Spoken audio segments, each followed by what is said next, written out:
নমস্কাৰ 24 লাইভ চাই থকাৰ বাবে ধন্যবাদ। এই মুহূৰ্তত লৈ আহিছো এটা গুৰুত্বপূৰ্ণ বাতৰি। আপুনি আৰু কেঁচা ঘৰত থাকিব নালাগে এতিয়াৰ পৰা, কিয়নো আহি গৈছে PMAY 2.0 আঁচনি আৰু 2.0 আঁচনি এতিয়া আহি পৰিছে PMAY আৰু ইয়াৰ বাবে এতিয়া আপুনি আবেদন কৰিব লাগিব আৰু 31 তাৰিখৰ আগতে আপুনি আবেদন কৰিব লাগিব, অৰ্থাৎ 31 ডিচেম্বৰৰ পূৰ্বে আপুনি আবেদন কৰক, কিয়নো লাখ লাখ হিতাধিকাৰীয়ে লাভ কৰিব চৰকাৰৰ তৰফৰ পৰা পকী ঘৰ। সবিশেষ লৈ আহিছো এই মুহূৰ্তত। সরকারি ঘর লাভর নতুন নিয়ম। সরকারি ঘর লাভ করার বাবে এটা নতুন নিয়ম 5 বছরলৈকে বৃদ্ধি PMAY 2.0 সময়সীমা। ঘৰত 3 চকীয়া 4 চকীয়া বাহন থাকিলেও লাভ কৰিব পকী ঘৰ।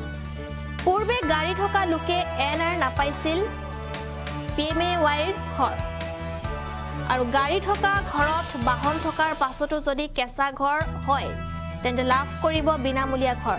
নতুনকৈ লাখ লাখ PMAY ঘৰ প্ৰদান কৰিব চৰকাৰে। ঘৰৰ লগতে লাভ কৰিব শৌচালয় আৰু বিজুলী। চৰকাৰী ঘৰ লাভ কৰিলেই পাব উজ্জ্বলা আঁচনিৰ সুবিধা।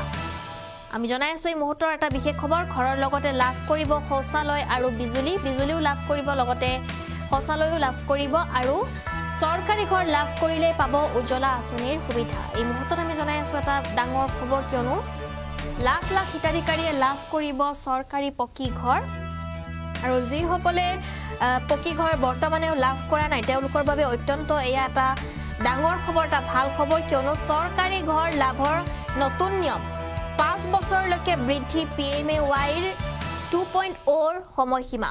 ঘৰত 3 চকীয়া 4 চকীয়া বাহন থাকিলেও লাভ কৰিব পকী ঘৰ। পূৰ্বে গাড়ী থকা লোকে নাপাইছিলে PMAY ঘৰ।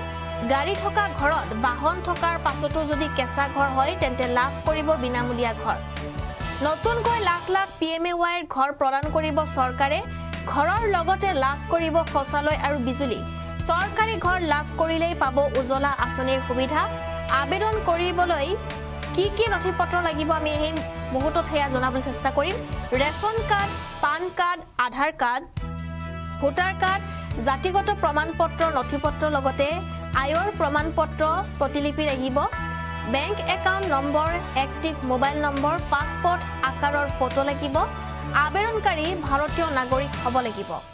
নথিপত্ৰ শুদ্ধ হ'লে একাউণ্টত লাভ কৰিব 1,30,000। PMAY MIS.gov.in অনলাইনৰ জৰিয়তে কৰিব পাৰিব আপুনি আবেদন। চৰকাৰী ঘৰ লাভৰ নতুন নিয়ম এবাৰ। ঘৰত 3 চকীয়া 4 চকীয়া বাহন থাকিলেও লাভ কৰিব পকী ঘৰ। আহি গৈছে PMAY 2.0 আৰু 31 ডিচেম্বৰ হৈছে শেষ তাৰিখ। জমা দিয়ক আবেদন আপুনি 31 তাৰিখৰ পূৰ্বে আপুনি এতিয়াই জমা দিয়ক, আজিয়েই আপুনি আবেদন কৰক।